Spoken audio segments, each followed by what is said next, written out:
شب برات کی عبادت اور روزے کا حکم، کیا 15 شعبان کی کوئی عبادت ہے؟ جو لوگ 15 شعبان کی رات اسپیشل جاگ کر عبادت کرتے ہیں اور روزے کا بھی اہتمام کرتے ہیں، کیا یہ حدیث سے ثابت ہے؟ ام انجم سیالکوٹ۔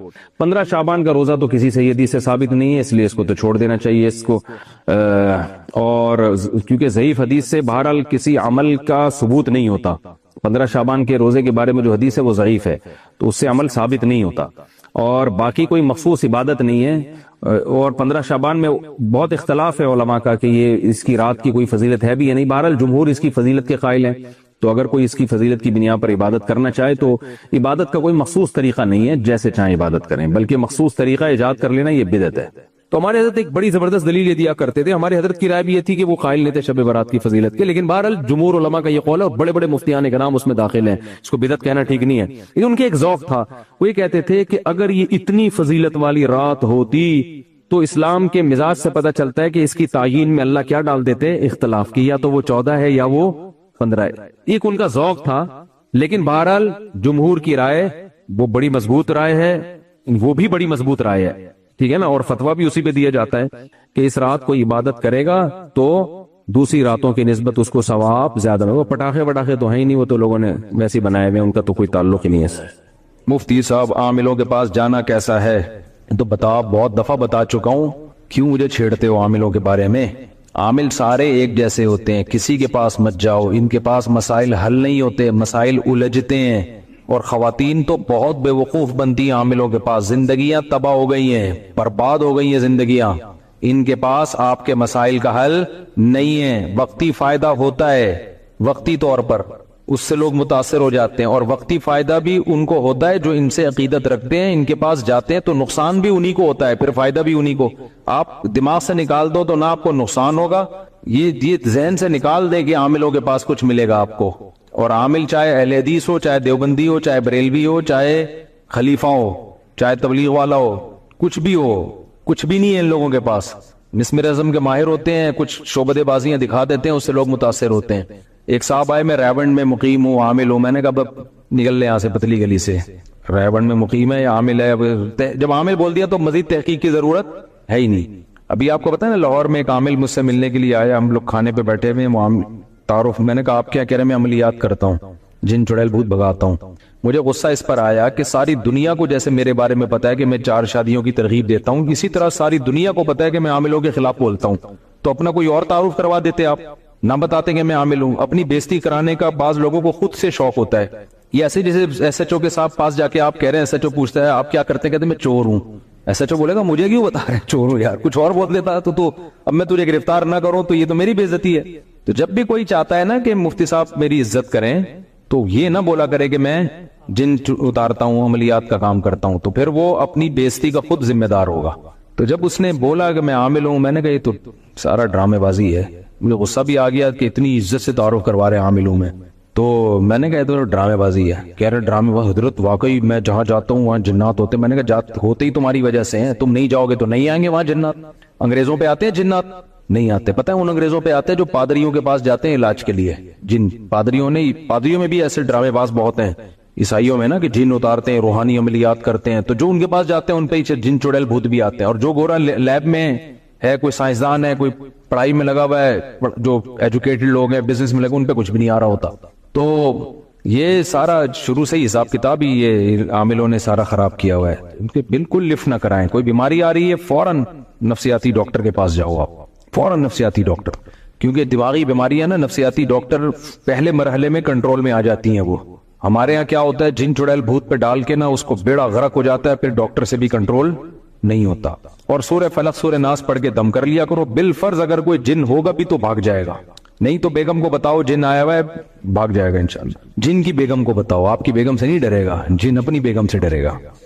میری والدہ کی طبیعت خراب رہتی ہے، ان کی اکثر نمازیں قضا ہو جاتی ہیں، جب بھی میں ان سے نمازیں ادا کرنے کا کہتا ہوں وہ بولتی ہیں کہ میری طبیعت ٹھیک نہیں ہے۔ یار نماز کسی قیمت پہ قضا کرنا جائز نہیں ہے، کتنی بھی طبیعت خراب ہو جائے۔ اللہ نے طریقہ آسان رکھ دیا، کھڑے ہو کے نماز نہیں پڑھ سکتے بیٹھ کے پڑھ لو، بیٹھ کے نہیں پڑھ سکتے لیٹ کے پڑھ لو، صرف گردن کے اشارے سے۔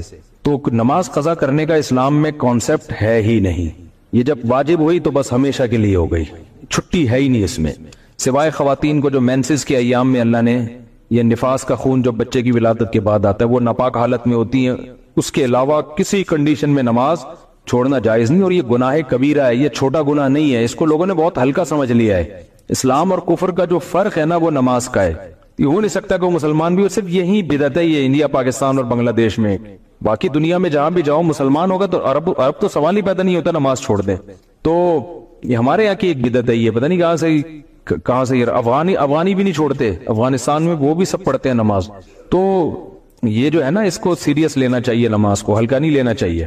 تو والدہ کو محبت سے سمجھائیں, اور کیا ہے, اس کو کوئی فدیہ نہیں ہے, جب جان کر نماز چھوڑ رہی ہیں تو قضا کرنی پڑے گی. ہاؤ ٹو گو ان جنہ کائنڈلی ایکسپلین ان ڈیٹیل.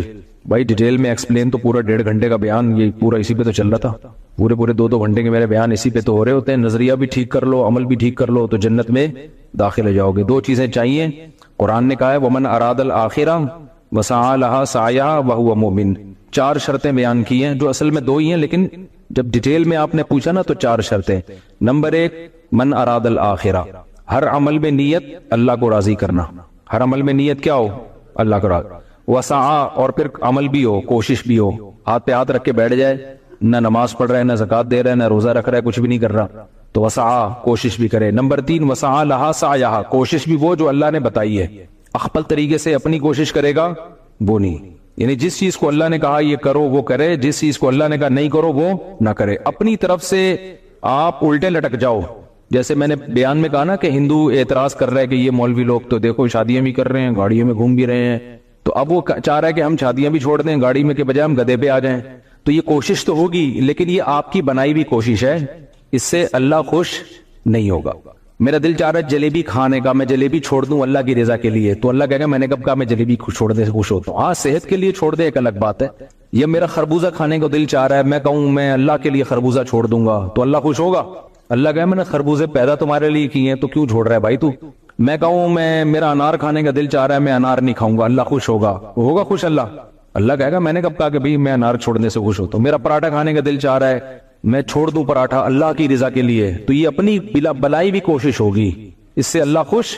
تبھی تو جو لوگ افطار میں دیر کرتے ہیں گناہ ملتا ہے ان کو, اس لیے کہ اللہ نے پابندی لگائی تھی سورج غروب ہونے تک, وہ پابندی ہٹ گئی ہے. اب تو جو دیر کر رہا ہے یہ تیرا اپنا ہیڈیک ہے. کیوں کر رہا ہے بھائی تو یہ سمجھ رہا ہے کہ میں لمبا روزہ رکھوں گا اللہ خوش ہوگا. نہ نہ نہ نہ, اب روزہ ختم ہو گیا تو اب اللہ کھانے سے خوش ہوگا, اجتناب کرنے سے خوش نہیں ہوگا. سمجھتے ہو کہ نہیں سمجھتے؟ اور میں تو اس لیے بھگتا ہوا ہوں کہ جب بار بار شادی کا ٹاپک آ رہا ہے, خواتین بھی بیان سننے آئی بھی ہیں, اللہ معاف فرمائے, کیا کریں تو استغفار کر لیں گے پھر بیٹھ کے. میں جب کر رہا تھا نا تو مجھے سب سے زیادہ تانے پتہ ہے کیا مل رہے تھے, عیاشی کے. دوسری شادی کر رہے ہیں, عیاشی عیاشی عیاشی, اتنے میں لوگوں کو سمجھاتا تھا ایکچولی دیکھیں بیوہ عورتیں اتنی زیادہ ہیں, ایکچولی طلاق یافتہ اتنی. میں سمجھا کے تھک گیا, کسی کی کھوپڑی میں بات نہیں آئی. پرسوں ایک خاتون ملی ہیں مجھ سے, پرسوں, اور مجھے دیکھ کر اتنا زیادہ وہ ایکسائٹڈ ہو رہی تھی, بہت زیادہ, جیسے پتہ نہیں کوئی کیا. یعنی میں نے کہا ان کو کیا ہو گیا اتنا خوش ہو رہی ہیں. اسکارف میں تھی وہ, اور بھاگتی ہوئی آئی, مفتی صاحب آپ کی تصویر لینی ہے, اپنے ہسبینڈ کو دکھاؤں گی آپ تو. میں کھڑا ہو گیا وہاں, میں نے کہا بہت بیچاری جذبات میں ہوئی بھی ہے. اس نے کیمرے سے تصویر لی, اپنے شوہر کو بھیج دی. میں چلا گیا آگے, بڑی خوش تھی نا, میں آپ کے بیان سنتی ہوں, میں بہت خوش ہوں, آپ میں نظر آ گئے. ایسے تصویر کھینچی تو جو ہے نا وہ, پھر میں اپنا کام نمٹا کے آ رہا ہوں, پھر راستے میں کھڑی بھی ہیں, اور مفتی صاحب میں کیا بتاؤں. میں نے کہا خیریت کیا ہو؟ کہہ رہی ہیں بھائی میں طلاق یافتہ ہوں, میری شادی کی امیدیں ختم ہو گئی تھیں, آپ کا بیان میرے شوہر نے سن کے مجھ سے دوسری شادی کی ہے, اور مجھے بڑا اچھا میاں مل گیا, اور میں نے یہ تصویر اپنے میاں کو بھیجی ہے, اس میاں نے بھی جواب ریپلائی کیا ہے, واٹس ایپ پہ بھیجا ہے, مفتی صاحب کا شکریہ ادا کرو کہ جو ہے نا میں نے ان کا بیان سن کے 2 شادیاں کی ہیں. تو اس میاں کا تو فائدہ ہوا نا, اس خاتون کا کتنا ہو گیا کہ نہیں ہو گیا؟ ٹھکانہ مل گیا بیچاری کو یار, اچھا میاں مل گیا. اچھا میں یہ بتا دوں, اچھا زیادہ تر 4 شادیوں والے فراڈی ہیں, یہ ذہن میں رکھنا. کبھی میرے بیان سن کے نا متاثر نہ ہو جانا کہ اس آدمی کی 4 بیویاں تو بہت نیک ہے. یہ عامل روحانی زیادہ تر 4 شادیاں کر رہے ہیں. سمجھ میں آ رہی ہے بات؟ یہ جو روحانی ٹوپی ڈرامے ہیں نا, جو جن چڑیل بھوت بھگانے والے لوگ ہیں, ان میں سے اکثر کی 4 بیویاں ہیں. تو اس سے لوگ متاثر ہو جاتے ہیں کہ یار دیکھو حضرت نے مفتی طارق مسعود صاحب کی ترغیب پر عمل کیا. او بھائی میں ان لوگوں کو ترغیب دیتا ہی نہیں ہوں. میں جتنے 4 شادیوں والے ملے ہیں نا مجھ سے, چند اچھے ہیں, سارے فراڈی نہیں ہیں,